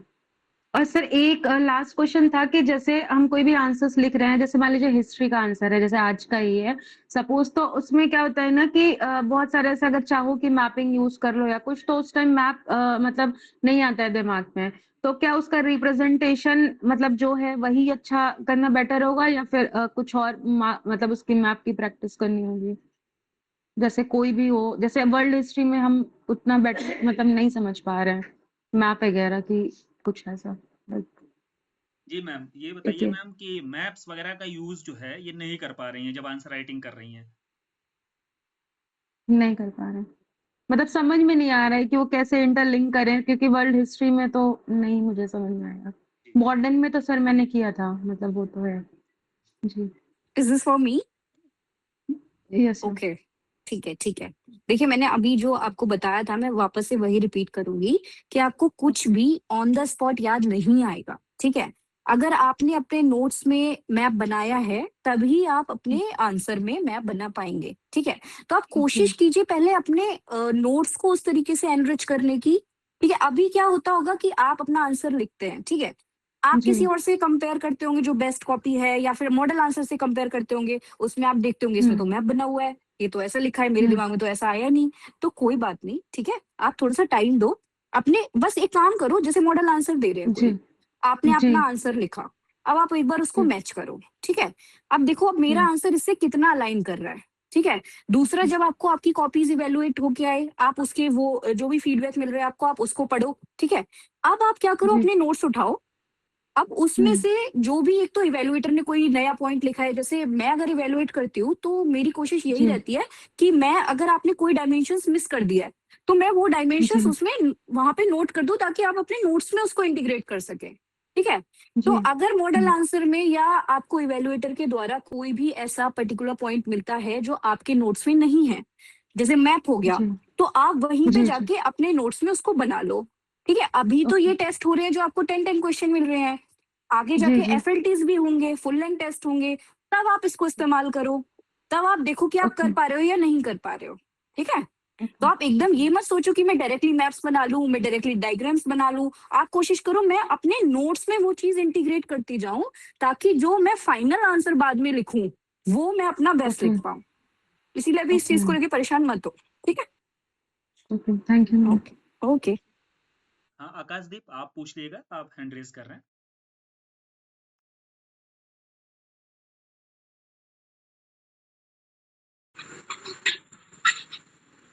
सर मैं पूछ लूं? हाँ पूछ लीजिए, आप पूछ लीजिए। सर मैं ये पूछना चाहता हूँ कि जब नोट्स जैसे मैं प्रिपेयर कर रहा हूँ तो मैंने कभी भी कोई ब्लैंक प्लेस नहीं छोड़ा। बाद में जो वैल्यूडेशन आता है या कुछ एडिटोरियल से मिल गया, मुझे उसमें ऐड करना है तो मेरे पास जगह ही नहीं बचती। अब वो जाके मैं पीछे जाके उसको लिख देता हूँ, जिसकी वजह से क्या हो रहा है, स्कैटर टाइप का सब कुछ हो रहा है और लिखते समय क्या हो रहा है, सब मिक्स हो जा रहा है। अब मैं ऐसा क्या करूँ कि नोट्स मेरे जो वैल्यूडेशन है आपकी एग्जाम लिखते समय वो बेहतर हो पाए, प्लीज सर। जी देखिए, वो जैसे आप नोट्स बना रहे हैं ना, तो बेसिकली नोट्स बनाते वक्त अगर आप स्पेस नहीं छोड़ रहे हैं तो उनके लिए भी बताया था, एक स्टिकी नोट्स टाइप की चीज आती है, सुना है आपने उसके बारे में? जैसे स्टिकी नोट्स बेसिकली क्या होता है, आप हाँ कॉपी हाँ पर सर, सुना है। कॉपी पर उन्हें बेसिकली उस पेजेस पर जो टॉपिक है आपका, जहां पर आपने जो पेजेस पर लिख रखा है जिस कंटेंट को, उस कंटेंट से रिलेटेड जो वैल्यू एडेड दिया जाता है उसको आप बनाइए, ठीक है? या फिर जो आप लिख रहे हैं, जैसे मैंने बताया कि जो एक्स्ट्रा पॉइंट्स आपको मिल रहे हैं, जो आपके मिसिंग है, ठीक है, जिसके माध्यम से और आप इंप्रूव कर सकते हैं, तो उसको आप स्टिकी नोट्स वगैरह पर बनाकर उस टॉपिक के साथ में स्टिक करते हुए चलिएगा, ठीक है? तो होगा क्या कि आप जब उस टॉपिक को पढ़ रहे होंगे और साइड में उसको भी देख रहे होंगे, तो आपको ये इजिली जो होगा आप उससे कनेक्ट कर पाएंगे दोनों चीजों को। आप इधर उधर अगर अलग से लिखेंगे तो आप कनेक्ट करने में, रिवीजन करने में आपको दिक्कत होगी। जब भी आप रिवाइज करेंगे, एब्जॉर्व करेंगे चीजों को, तो आप साथ के साथ एब्जॉर्व करते चलेंगे। मान लीजिए पहले आपने नोट्स बना लिए हैं तो ये समस्या आएगी, लेकिन आगे जब आप नोट्स बनाइएगा तो उसमें कोशिश कीजिएगा कि साथ में स्पेस छोड़ते चलिएगा, ताकि आप चीजें वैल्यू एड साथ साथ में करते चलें, ठीक है, जो दिया जा रहा है। अभी इसको आप इस तरीके से अप्लाई कर सकते हैं कि स्टिकी नोट्स की हेल्प ले सकते हैं अपने नोट्स को बेहतर करने के लिए, और वो नोट्स आप जितना ही बेहतर कर लेंगे उतना ही आपके वो आंसर में बेसिकली रिफ्लेक्ट होने वाला है। बाकी बाकी I would like to add one thing more sir. जी आप कोशिश कीजिए कि आप लूज शीट पे नोट्स बनाएं, सो दैट बाद में आप स्टेपल करके उसको एक्सटेंड कर पाए। अगर आप किसी रजिस्टर या इस नोटबुक इस तरीके में बनाते हैं तो दिक्कत होती है ऐड करने में। तो आप लूज शीट्स पे नोट बनाइए, ताकि आप बाकी जब भी आपको कुछ ऐड करना हो, कुछ एडिशन करना हो, आप वहां पे स्टेपल कर दें, एक और शीट ऐड कर दें, ठीक है? तो ये एक सजेशन था, ऐसा भी कर सकते हैं। Thank you ma'am. ओके जी। प्रीति मैम, आप पूछ लीजिएगा। आप माइक को अनम्यूट करेंगे तभी आपकी आवाज सुनाई देगी सभी को। Sir you are muted. अच्छा, ओ प्रीति मैम आप पूछ लीजिएगा, आप हैंड रेज कर रहे हैं माइक को अनम्यूट करके। आकाशदीप आप पूछ लीजिए प्रश्न। हाँ प्रीति मैम बोलिए आपकी। जी जी बोलिए। Hello sir. जी जी बोलिए। सर मेरा क्वेश्चन रिवीजन को लेकर के है। जैसे सर जो हमारे सब्जेक्ट पूरे हो जाते हैं उनको सर दोबारा से रिवीजन करने में बहुत दिक्कत आती है। जैसे कि सर आंसर राइटिंग करते हैं उनको लेकर के, तो जो पढ़ा हुआ होता है वो भी सर याद नहीं आता कि यहाँ पे लिखना क्या है, उसको कैसे टैकल करना है। जी जी जी ठीक है, समझ गए। रुचि मैम, बेसिकली ये प्रश्न जो है, रिवीजन करने का क्या अच्छा तरीका हो सकता है? सीधा प्रश्न है एकदम कि कैसे रिवाइज करें। ठीक है, तो पहला तो देखो, रिवीजन करने में अगर आपको इश्यू आ रहा है तो पहला मतलब तो इसका ये हो सकता है कि आपके जो नोट्स है ना बहुत ज्यादा बल्की है, ठीक है? एक ही टॉपिक पे आपने या तो 7-8 पेज लिखे हुए हैं, ये मैं एक अज्यूम कर रही हूँ। अगर आपको दिक्कत आ रही है, अगर जैसे मान लो कोई पर्टिकुलर टॉपिक है, सबसे पहले तो आप लोग कोशिश करो कि कोई भी टॉपिक लेके ना उसका आंसर फॉर्म में नोट बनाओ, कि या तो 8 मार्कर उससे क्वेश्चन आ सकता है या उससे 12 मार्कर क्वेश्चन आ सकता है। तो जब आप इस तरीके से बनाओगे ना नोट्स, तो आपके पॉइंट वाइज नोट्स बनेंगे, ठीक है? फिर उसको रिवीजन करने का उसका क्या तरीका है, फिर आप एक बार आपने पढ़ लिया उसको, उसके बाद आईज क्लोज करो और वो जो पॉइंटर्स है ना उसमें कुछ कीवर्ड्स हाईलाइट कर लो, और आईज क्लोज करके उन जस्ट कीवर्ड्स को आप सोचो कि क्या थे वो। तो जब वो 5 कीवर्ड्स आपको याद आ जाएंगे ना, क्योंकि एग्जाम रूम में वही आपके साथ जाएगा। अगर आप सोचो मेरा एक टॉपिक पे बहुत अच्छे नोट्स है मेरे, मैंने बहुत एनरिचमेंट कर रखा है, लेकिन वो 10 पेज के हैं, तो वो आप एग्जाम रूम में प्रैक्टिकली पॉसिबल भी नहीं है कि आप उसको रिकॉल कर पाए। तो सबसे पहले तो आपको अपने नोट्स बहुत कंसाइज्ड वे में बनाने हैं, तभी आपका उसको रिवाइज करने का मन करेगा। अब जब वो कंसाइज्ड वे में बन जाएंगे, उसमें भी आपको कीवर्ड्स मार्क करने हैं, बॉक्स करने हैं, आपको हाइलाइटर्स यूज करने हैं, सो दैट एक जो पिक्टोरियल मेमोरी होती है ना, जैसे पिंक यूज कर दिया, मैं ऐसा बहुत करती हूँ कि पिंक यूज कर दिया, कोई और कुछ यूज कर दिया, तो वो आपको एकदम वर्ड्स आपके दिमाग में ऐसे रहते हैं कि हाँ ये मैंने पढ़ा था। ठीक है, तो आप अपने नोट्स को कंसाइज करो, फिर उसमें कुछ कीवर्ड्स आप हाईलाइट करो और उन कीवर्ड्स को एक बार रिकॉल करने की कोशिश करो, रिवाइज करने की कोशिश करो, और आंख बंद करके उसको पहले रिवाइज करो, फिर किसी पेपर पे उसको लिख के देख लो, फिर आपको जो सेटिस्फेक्शन आएगा ना रिवाइज करने में, फिर आप मुझे बताना। और इसमें थोड़ा सा ऐड करना चाहेंगे, मैम ने जैसे बताया, जैसे आप जब रिवीजन करते हैं ना, तो जो ब्रेनस्टॉर्मिंग वाली बात बताई है कि आप आंख बंद करके बेसिकली एक टॉपिक को आपने पढ़ लिया, जैसे एग्जांपल के तौर पर फ्रेंच रेवोल्यूशन को आपने पढ़ा। अब फ्रेंच रेवोल्यूशन को आपने आंख बंद करके उस टॉपिक को रिवाइज करना शुरू किया। रिवाइज करने के बाद कीवर्ड जो आपने हाईलाइट किए थे, 5 से 6 कीवर्ड्स आपको याद आ रहे हैं, ठीक है। जो कॉपी पर आपके लिखे हुए हैं, मान लीजिए 8 से 9 कीवर्ड्स लिखे हुए हैं, जिन्हें आपको पढ़ना, जो बेसिकली आपने नोट डाउन किए थे पढ़ते वक्त, समझा था, लेकिन याद करते वक्त आप केवल 5 ही जो है वो याद कर पा रहे हैं। तो आप एक काम कर सकते हैं, जो हाईलाइटेड पार्ट्स है वो उन पॉइंट्स को आप हाईलाइट कीजिए, रेड हाईलाइटर ले लीजिए या कोई भी ले लीजिए, कि आपने उन पॉइंट्स को हाईलाइट कर लिया जो आपको नहीं याद आ रहे थे। तो दोबारा में जब आप नोट्स को पढ़ने जाएंगे ना, तो आपको ये पता रहेगा, क्लियरली पता रहेगा कि ये पॉइंट्स मुझे नहीं याद आ रहे थे, तो आप वहां पर थोड़ा सा एनर्जी लगा करके, थोड़ा फोकस आपका बढ़ेगा वहां पर, और फिर दोबारा में जब आप ब्रेनस्टॉर्मिंग करेंगे तो आपको फिर वो पॉइंट्स के साथ वो वाले पॉइंट्स भी आपको याद आते रहेंगे, ठीक है, आना शुरू हो जाएंगे। ये आप करिएगा कोशिश, क्योंकि जो काम बेसिकली जैसे पढ़ने के बाद जो रिवीजन का काम होता है, वो रिवीजन का काम इसी तरीके से ही करना चाहिए हर टॉपिक पर, तभी हर टॉपिक पर आप जो है इजिली लिख भी पाएंगे वहां पर। अदरवाइज पढ़ने के लिए फिर कंटेंट की तो कमी है ही नहीं, कंटेंट बेसिकली हम कितना ग्रैस्प कर पा रहे हैं, पूरा काम आंसर राइटिंग का इसी पर डिपेंड करता है, ठीक है। तो मैं इसमें एक और चीज ऐड करना चाहती हूँ। रिवीजन में एक एक्टिव रिकॉलिंग पे आप थोड़ा सा ध्यान दीजिए, कि कई बार हम सिर्फ लेके बैठते हैं कि अब रिवीजन करने हम बैठ रहे हैं, तो उसकी जगह जब भी आप कोई काम कर रहे हैं, उस टाइम भी आप सोचिए और रिवाइज करने की कोशिश करिए। कोई भी काम कर रहे हैं, आप वॉक कर रहे हैं या घर का कोई काम कर रहे हैं, उस टाइम भी आप दिमाग में चलाते रहिए उसको, मतलब जब आप पढ़ नहीं भी रहे हो तो भी आप पढ़ रहे हो, वो आपको बहुत काम करेगा। जी बिल्कुल। तो आकाशदीप जी आप पूछ लीजिएगा प्रश्न, आपने हैंड रेज भी काफी देर से कर रखा है। सर नमस्कार। जी नमस्कार। सर सवाल मेरा ये था कि मेरे पास सर नोट्स में आपके सोर्स के अलावा और कुछ तो है नहीं, मैं जॉब में हूँ ऑलरेडी, तो टाइम भी है कमी से, तो मैंने अलग से कोई नोट्स बनाए नहीं है, आपके नोट से मैं तैयारी कर रहा हूँ, उन्हीं को मैंने हाईलाइट करके उन्हीं में कंटेंट थोड़ा बहुत दिया है। ठीक है। तो सर जो मैं आंसर राइटिंग करता हूँ तो उसमें मुझे आपके नोट्स में सोर्स दिए हैं, उसके अलावा मुझे गूगल पे जाना पड़ता है जी प्रश्न को समझने के लिए और उसका आंसर करने के लिए। जी बिल्कुल। तो आपका प्रश्न क्या है? प्रश्न ये है सर कि ये अभी शुरुआत में ये तरीका ठीक है, या मुझे ऐसा लगता है कि मुझे कंटेंट याद ही नहीं हो रहा है, कंटेंट में कुछ भी रिवाइज नहीं कर पा रहा। अच्छा, आप उस क्वेश्चन कंटेंट को, आपको जो कंटेंट दिया जा रहा है, बेसिकली आप लेक्चर देखते हैं या नहीं? लेक्चर देखने का समय रहता जी है जी आपके पास? लेक्चर भी देखता हूँ सर। अच्छा, लेक्चर देखते हैं। तो वो लेक्चर इसलिए ही दिया जा रहा है ताकि वो जो नोट्स दिया जा रहा है, देखिए वो बहुत टू दी पॉइंट नोट्स बनाया गया है, ठीक है, वो आपने देखा होगा, बहुत बल्कि नहीं रखा गया है नोट्स को। वो रीजन जी सर। इसलिए है कि एग्जाम ओरिएंटेड ही आपको नोट्स दिया जा रहा है, ताकि जैसे वो बेसिकली क्या है ना, कि आपको लेक्चर के थ्रू अगर आपके पास समय है तो आप खुद से बनाइए नोट्स, ठीक है। जो नोट्स आप बनाएंगे लेक्चर के माध्यम से और वैल्यूएटेड जो मटेरियल उसको साथ में लेकर के आप नोट्स बनाइए। यदि नहीं समय है तो जो नोट्स आपको दिया जा रहा है टू द पॉइंट, उसका एक्सप्लेनेशन जो लेक्चर दिया जाता है, उस एक्सप्लेनेशन लेक्चर को आप साथ कीजिए, और उसके साथ जो आपको एडेड मटेरियल दिया जाता है उसको आप यूज कीजिए, ठीक है। उसके बाद टॉपिक पर आपकी कमांड हो जाएगी। और भी सर 2 से 3 घंटे लग रहे हैं क्वेश्चन को सॉल्व करने में सर, लगभग मैं भी 7-8 क्वेश्चन कर रहा हूँ, पिछली बार मैंने 5 किए थे, बिल्कुल। इस बार शुरुआती आप दौर में किया अभी, सर।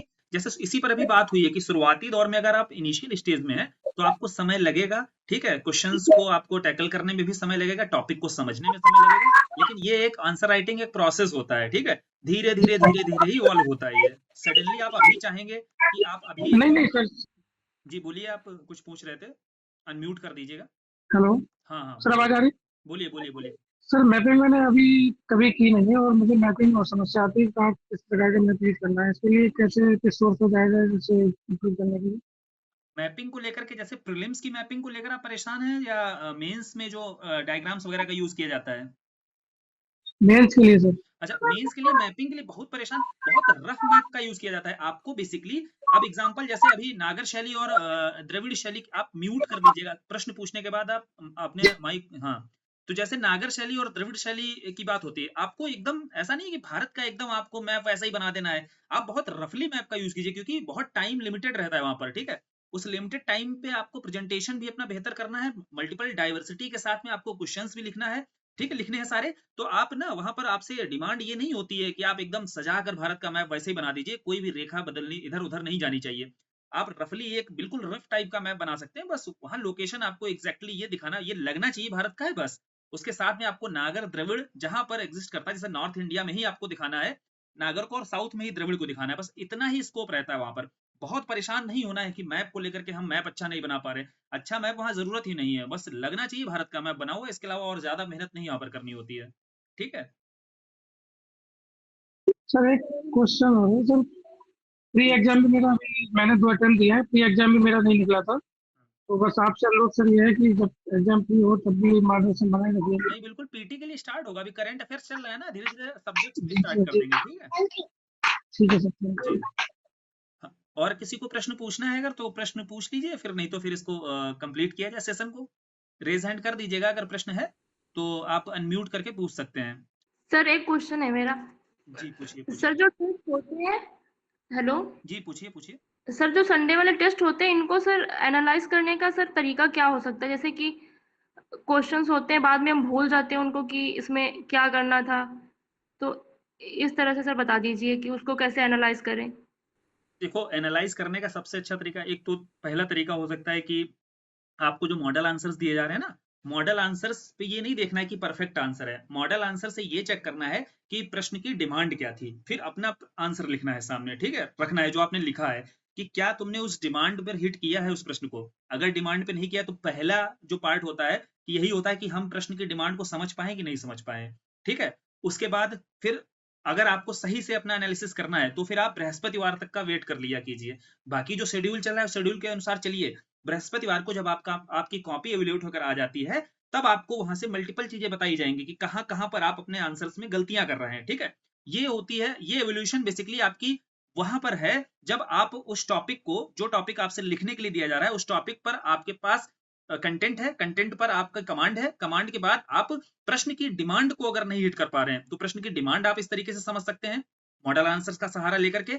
और अगर इसमें आंसर्स अपने बेहतर करने हैं, मान लीजिए आपने आंसर जो लिखा है उसको और बेहतर ढंग से लिखा जा सकता है, तो वो आपको जो सजेशंस दिए जाते हैं एवेल्यूएटर्स के द्वारा, सभी लोग जो आपके साथ जुड़े हुए हैं, वो आपको जो भी सजेशंस देते हैं, उन सजेशंस को आप अगले आंसर, जब आप अगली आंसर राइटिंग अगले पेपर को लिखिए, अगला सेक्शनल टेस्ट लिखिएगा, तो वहां पर उसको कोशिश कीजिए मैं शामिल करूंगी इसको, ठीक है।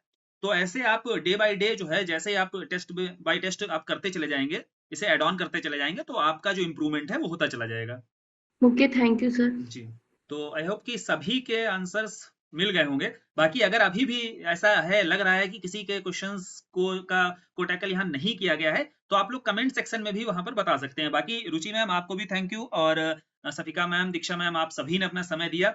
तो ये समझ लीजिएगा कि जो भी आपके साथ मेंटर्स जुड़े हुए हैं वो सभी इंटरव्यू प्रोसेस में लगे हुए लोग हैं, ठीक है। जैसे रुचि मैम ने भी अभी इंटरव्यू दिया था लास्ट ईयर का, लेकिन अब बेड लक ही कह लीजिएगा, अभी वो नक्षत्र वाली जो बात कही है, इनके भी नक्षत्र नहीं मिल रहे हैं, ठीक है, तो इसलिए शायद रह गया। बाकी इनके आंसर्स कभी आपको, मैम रुचि मैम आप आंसर्स अपने जरूर शेयर कर दीजिएगा, तो ये देख पाएंगे सभी बच्चे की आंसर्स वगैरह कितने डायमेंशन पर, कैसे मल्टीपल डायमेंशन पर लिखे जा सकते हैं। जी सर, जी बिल्कुल मैं करती हूँ। इस बार का मेंस का देखते हैं कैसा रहता है रिजल्ट, बिल्कुल उसके बिल्कुल बाद विल सी। जी। तो फिर इस ओके सेशन जी। को फिर यहाँ पर कंप्लीट किया जाए। बाकी सफिका मैम की भी अभी तबीयत थोड़ी सी ठीक नहीं है, दीक्षा मैम ने भी काफी समय दिया अपना, और सभी को बहुत बहुत धन्यवाद। और ऐसे ही जुड़े रहेंगे आप लोग, कंटिन्यू इस प्रोसेस को 4 महीने तक फॉलो कीजिए, फिर आप देखिएगा कि आप खुद ही देख रहे होंगे कि पहले से लेकर के आज कितना सुधार आपके भीतर हुआ है, ठीक है। तो ये टाइम बाय टाइम ही आता है, प्रोसेस के थ्रू आता है, ये आंसर राइटिंग एक प्रोसेस ही होता है, ठीक है। चलिए फिर सेशन को खत्म करते हैं, सभी का बहुत बहुत धन्यवाद।